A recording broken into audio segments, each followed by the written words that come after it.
5 on this drive. And he's going to give it back to Emmett Johnson. Emmett Johnson just dances his way to the sideline. Husky is the last man there. He allows for help to come get Johnson, who stays on his feet. What a run! Day by day, we get better and better. We get better and better. So we can't beat beat. We can't beat beat. Won't beat beat. Won't beat beat. Hey, everybody. Welcome into a winning episode of Day by Day with Andrew and Alex. I am James. We're celebrating Nebraska's win over Maryland, 34-31. It is a good night in Husker Nation, and so we're going to break it down here tonight. You can find us on characterchronicles.com, YouTube, Apple, and Spotify. Give us a like and subscribe to the show. It'll help more people find us. We appreciate you tuning in. Would love to hear your comments on your thoughts on the game. So, all right, guys, this is good. It was looking bleak for a bit, but let's start with this. It's better to win like Nebraska won than lose in all the different kinds of ways we've lost in the last 7 or 8 years. And we're kind of seeing the evolution of this team in real time. They're learning how to win. And I'm wondering what you guys were feeling, thinking. I mean, I kind of know since we were chatting about it during the game, but in that fourth quarter when we got the ball with 4 minutes left to go, and we're down 4, what was going through your mind? So I was preparing myself. I mean, I was getting a little pessimistic. I think I mentioned I knew there was still hope, but I wasn't super confident. I mean, especially after the pick six. So I started to kind of prepare myself like, okay, this is so dumb, but it's like, what can I be hopeful for tomorrow? Like, what's my weekend bring? I'm off work Monday. Like maybe I'll go take a hike or something. I don't know. But, that quickly turned to kind of the heart racing. I'm on my feet about the last 3 minutes of the game, standing in front of the TV, yelling at it. And then to win in the way we did, I mean, it was similar to the Cincinnati game where you felt, we're one play away from losing or one play away from winning. Yeah. So to have that happen again and come out on that side of it was pretty fun. So I don't care. I will take a win. I'm not going to critique any win this season. I'm not going to be overreactionary about it. So, yeah. People are not going to believe me, but you can go check my Twitter timeline. Never a doubt. Never a doubt. Never a doubt. In fact, I went after a crash out fan after the second interception, and I just asked for an update. And then somebody asked me for an update while we were losing.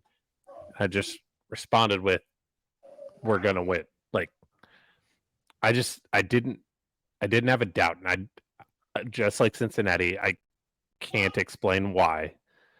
This team just feels different to me across the board.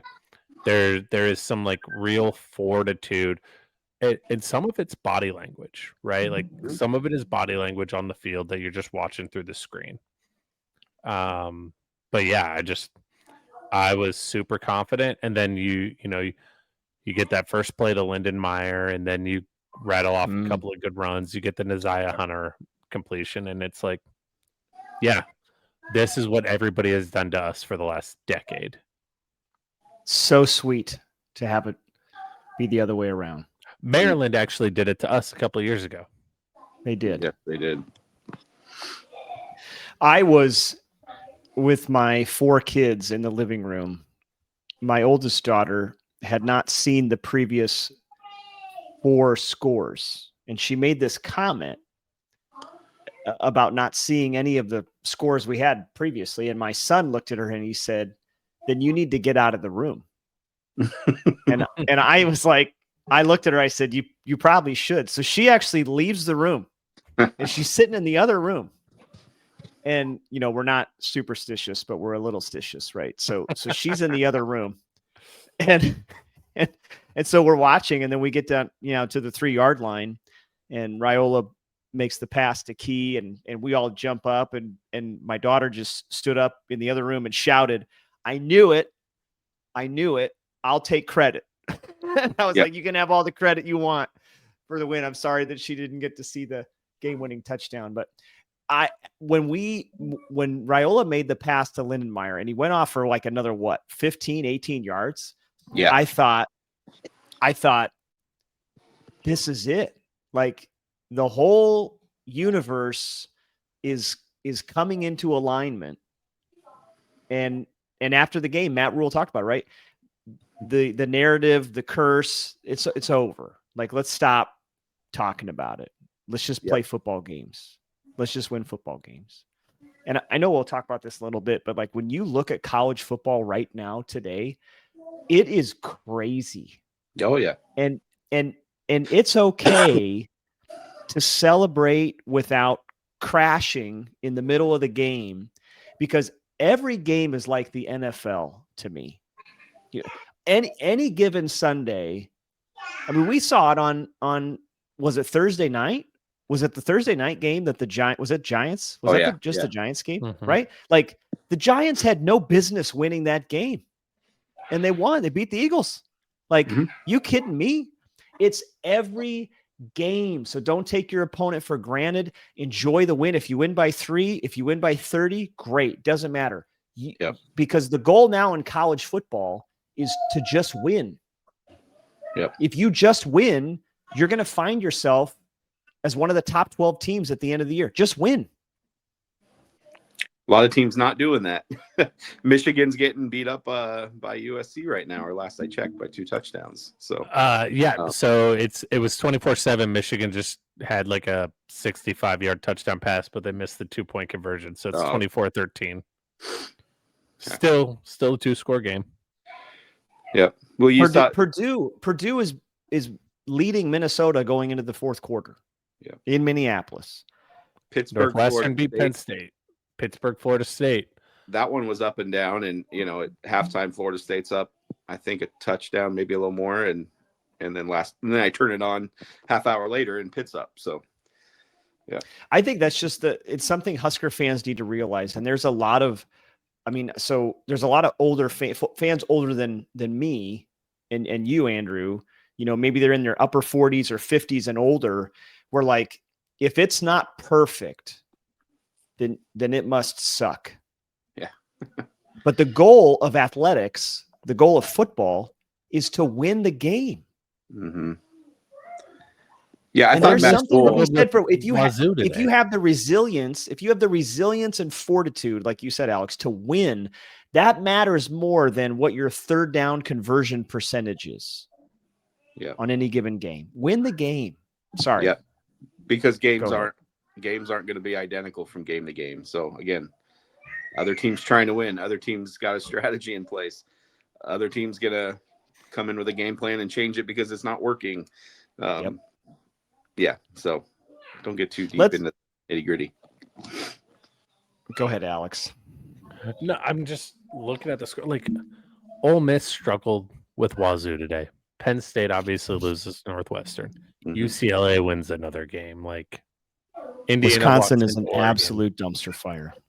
Yeah. I mean, Florida's playing tough with Texas A&M. Texas A&M finally went up 2 scores. I mean, Georgia, Auburn, that's a close game. That's tied at 10. LSU struggling with South Carolina. Like, yeah. It's Oklahoma went down. Yeah, Oklahoma's Texas's first Power 4 win of the year. I don't know, man. Indiana might not lose a game. And I'm looking at today's stats. Nebraska has 453 yards of total offense. Mm-hmm. Not a bad day. Score 34 points. When was the last time we scored 34 points in a conference game not against Wisconsin last year?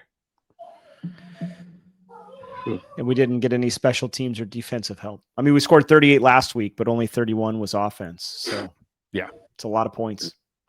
So let's start there. Let's talk about the game plan on offense, because I actually liked the game plan. Yeah. And I'm curious, Alex, what you thought after watching the game. Yeah, I mean, I would have liked to see especially when things kind of died. I would have liked to see him lean on the run a little bit more.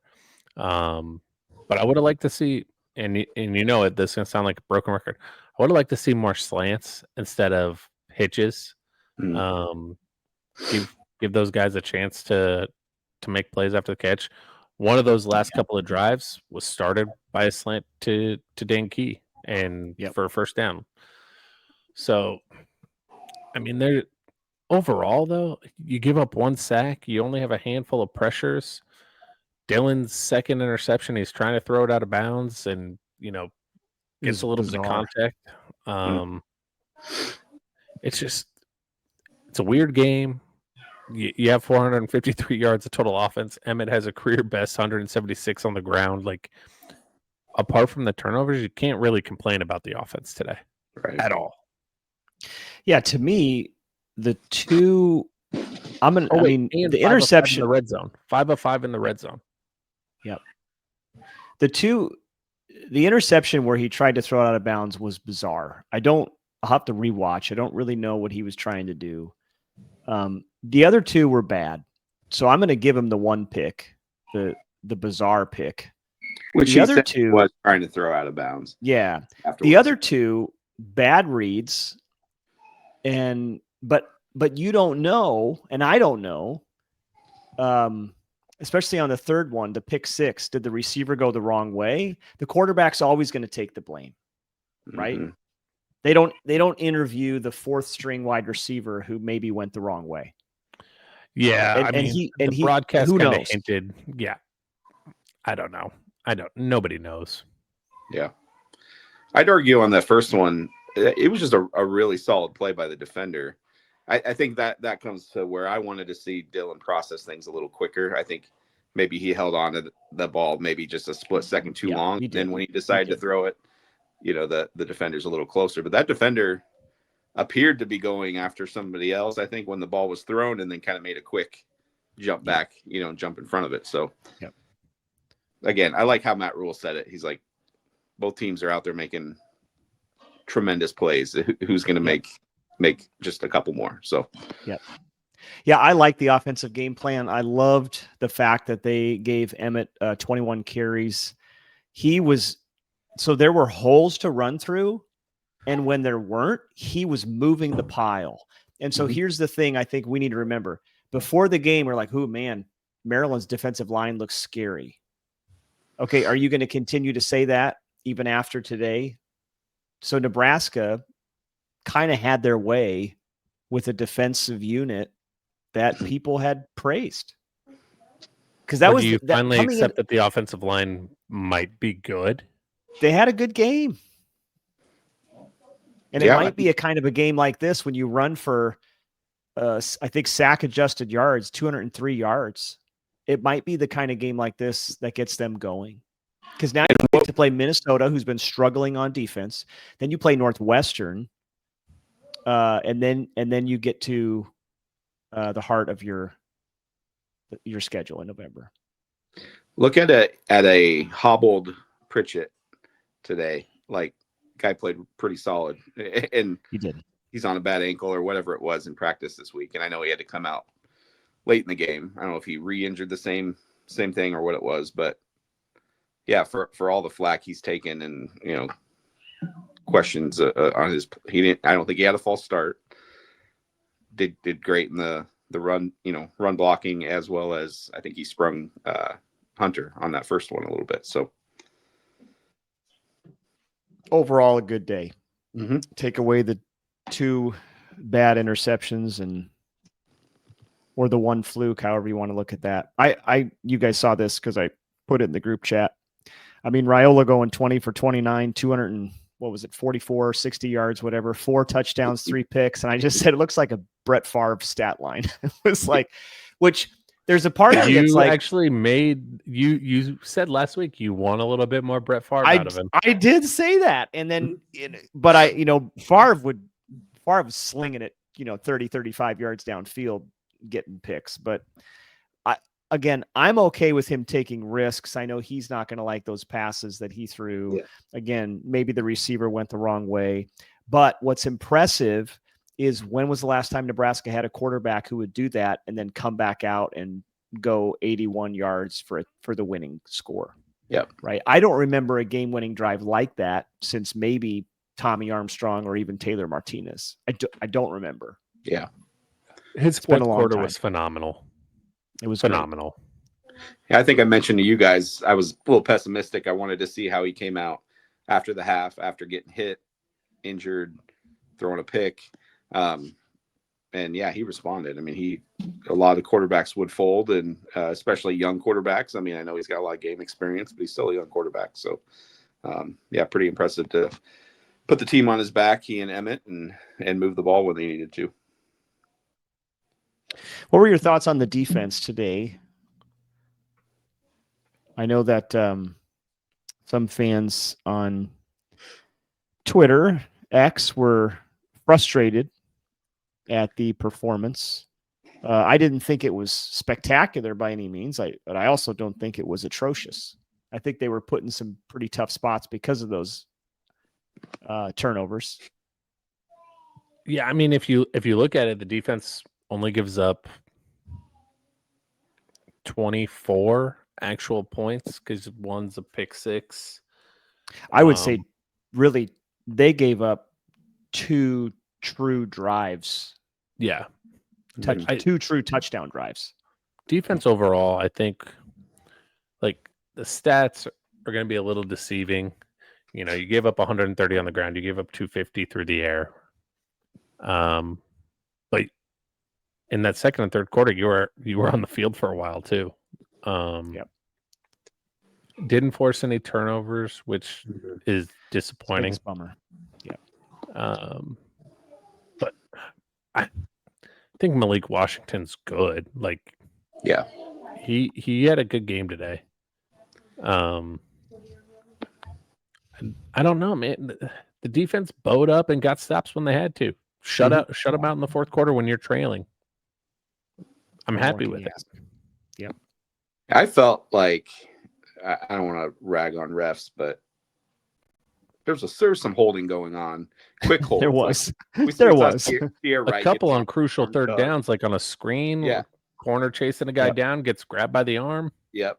It was Nueri was getting held. Nueri was probably getting the most pressure, but he just wasn't able to really get home. And I think a lot of times getting a little tug. So that's where you'd like to, I guess, see a little more hits on the quarterback, especially a quarterback that's kind of been dubbed like a Culpepper, a large passing quarterback that's not super fleet of foot, but they got the job done. It was an oddly officiated game. That offensive pass interference on Emmett was odd. I think it's interesting. Damon Benning commented, he said that's either defensive pass interference or a no call. Yeah. Because the defender was the one who initiated contact by laying into Emmett. I would have just had it's a no call. Aren't we always mostly because that it was immaterial to Dane's Key's catch. He was a good 7-8 yards from Dane Key. And I understand a pick play. I get that. But Nebraska and pick plays just don't have a good history. No, they don't. Yeah. But that wasn't even a pick play. Like, Emmett's running a wheel route. He's running a route, yeah. I mean, and then, going back to your point, Andrew, last year, Heinrich Harburg is actually hunting a guy and whiffs and still gets called. Yeah. Not Heinrich. Fedoni. Yeah, Fedoni. Fedoni. So, also, can we talk about Heinrich's catch? Yeah, let's do it. Because I wanted to say we had some guys come up. Heinrich was one. Lyndon Meyer, Dane Key, on offense, made critical plays at the right time. Whereas, again, in the past, I can't say this enough.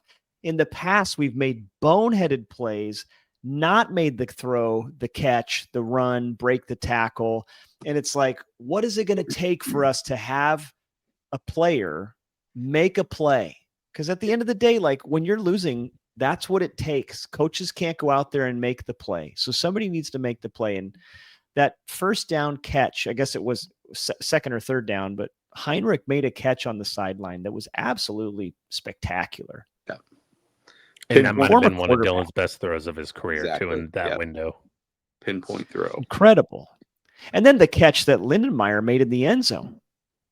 Holy buckets. That's something that's been a bit of a trend when Dylan gets some pressure and can roll out to the right, especially sort of at that 20, 30-yard line area. He hits those. It seems like Lindemeyer's caught a couple of those this year. He layered that one into Key again in one of the games. So, yeah, he really extends that play. And just when you think maybe he's going to throw it out of bounds or run out of bounds himself, he finds somebody just quick. So pass catchers were good today, man. I mean, Dane Key's touchdown, one-handed. One hand. Just that, we can sit here and talk about the red zone drive that led to the field goal before the game-winning drive, and you get to the 10 and you just throw it 3 times. But I actually didn't hate. I would have liked to see a run, but I totally get why they ran it threw it 3 times from the 10. You have failed running it inside the 10, including against teams like Houston Christian. But 2, they get to see those pass catchers every day. Yeah. And those guys, they're special. That is a special receiver room. And a strong day, especially when Barney was really non-existent on offense. Didn't see a ton of Barney, so. All right, let's talk special teams quick. When was the long return? I'm looking for that. It was in the second quarter. Second quarter. Yeah, was second that after? Quarter, yeah. After the first touchdown for. We ended up kicking a field goal on that drive. Just a tremendous return, and Williams has been close a few times this year. Barney didn't get a ton of chances today.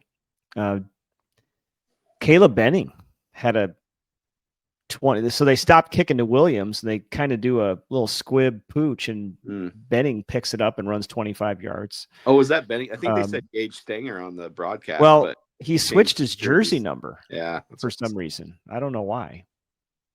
Yeah, that was a little disappointing that didn't turn into. I know Rule said afterwards we should have got a field goal there in that situation, but took the sack. But yeah, special teams. We made the only kick we attempted. Yep. Wilson had one. So again, that didn't go great, but the kickoff return to me was so huge because we also just haven't had that in previous years.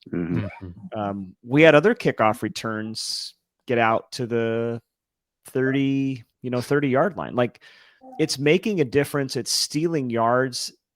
Again, last year, we probably lose this game by 3 or 6 because we don't have that kickoff return. We wouldn't have had a kicker make the field goal.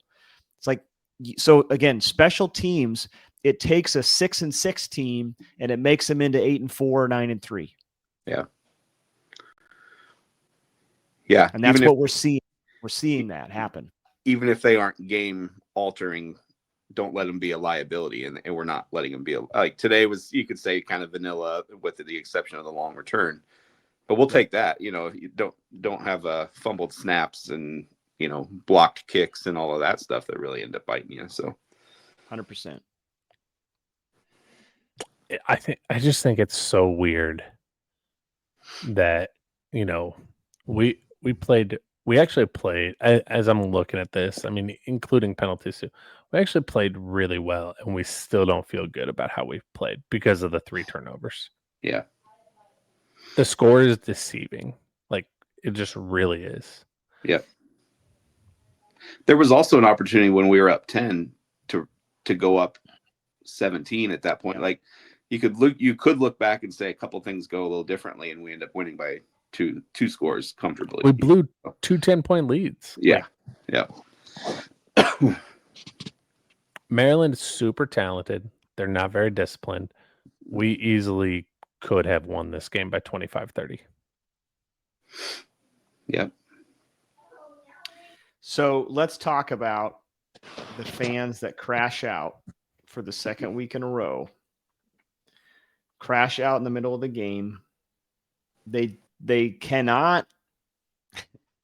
They cannot just resist the urge to tweet in the middle of the game. I mean, I don't want to go back and find them. You guys probably have some of them memorized. I mean, I saw one that was like, "This is a 6-6 team." They tweet this in the second quarter. Okay. Yeah. This team should never. Oh, what was the other one? It was even worse. Never be favored. Never be favored. Thank Until you. they can, Never be prove that they favored. can win. Yeah. Prove that they can win. Proving that you can win needs to. You need to wait until the end of the game. Like, I can't believe I'm saying this. You need to wait until the end of a game to see if someone wins the game. Yep. So when a game is 14-10, I know this sound like sounds so patronizing. How is the sky falling when you're up? Right. Or when it's back and forth. Again, have you watched college football lately? Have you watched it? It's back and forth. When it's 14-10 in the second quarter, it's not over. When you throw a pick six and you're down 7 in the third quarter, it's not over. It might take a while. I mean, this team has made us feel like it's over for the last several years. But and now I think after 3 wins where they weren't down against Cincinnati. It just felt like that. Now, when this happens again, what the fan base needs to do is, we got it. Yeah. Take a deep breath. That's the mentality. So, like, you guys, I'm not a Chiefs fan, but like, you watch the Chiefs. Did the Chiefs play a beautiful brand of football? Not in my estimation. Oh. It's pretty ugly. And I know they're struggling this year, but what have they done? They end up winning 18-17, 22-19, 24-21. They just win. Stop me if you've heard this before. The other team is also trying to win. Gosh. It's just... Guys, we got to stop with the mid-game crash outs. Yep. I'm happy to see other fans starting to push back now, though. Like, it's time. Like, I don't know, man. It's it burns me out. It really, really is burning me out. And you know what the funny thing is to me, guys? A couple of them are the loudest, we are back when things are going well or in the off season. A couple of them were like the biggest defenders of keeping Scott Frost after 9-3 in 2021. Oh my gosh. We're so close, blah, blah, blah. Like, and then all of a sudden it's flipped and you just expect impending doom. And I'm putting you all on warning now. I'm keeping the receipts. And when the game flips after your crash out and we win, I'm going to use it against you. Please do. I'm making that proclamation now. Guys, it's 31-13 USC. Yeah, they just broke off a long run and then got a 4th down stop. I know. It's like, what do we make of that? This is getting too far, but Michigan. Well, is this is not every game a season unto itself? Right. You know what? So I was thinking about this today, James, before we even started talking about everything going on in college football.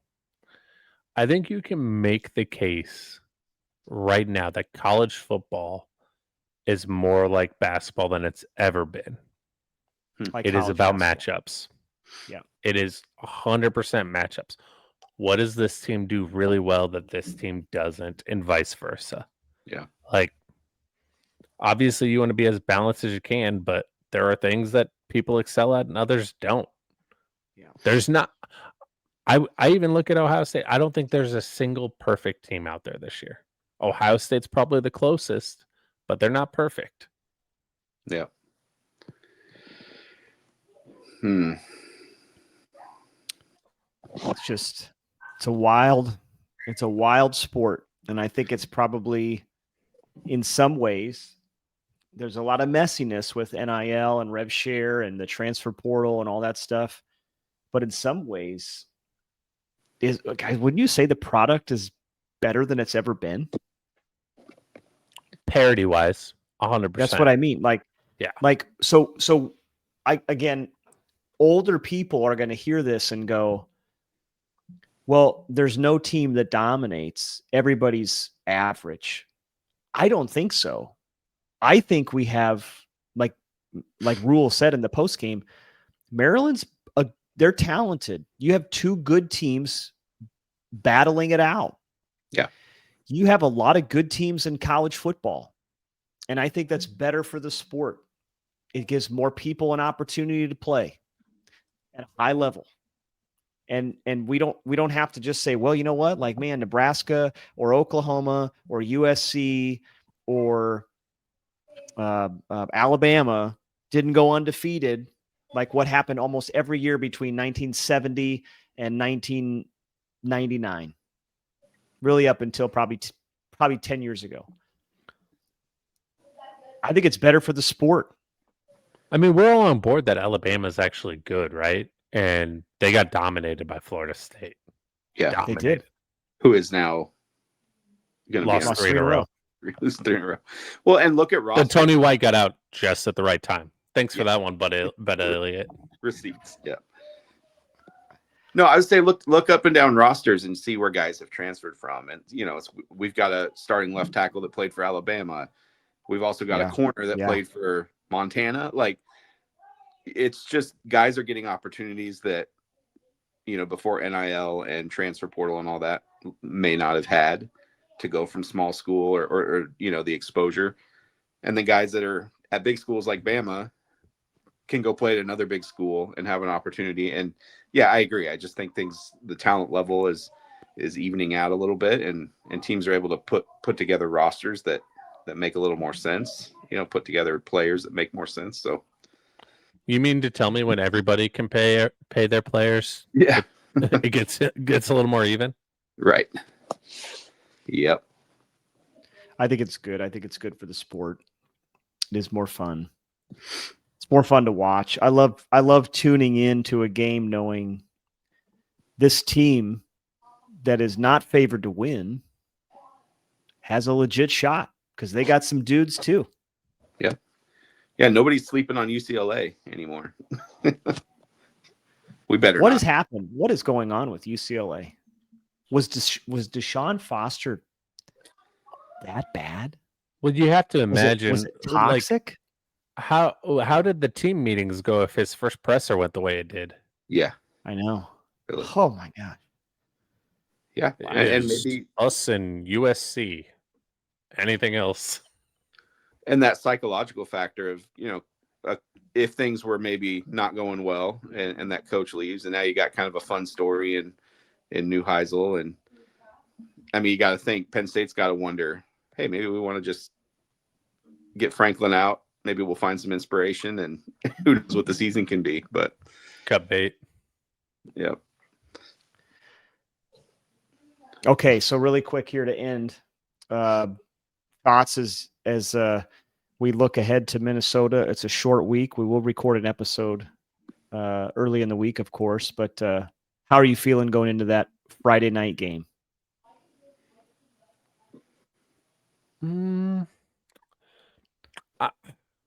I feel good. Like, I still think we should win. I think it is a tougher matchup because of line play. Minnesota's obviously not as talented as Michigan, but I think they're going to try and play us the same way. Sure. Yeah.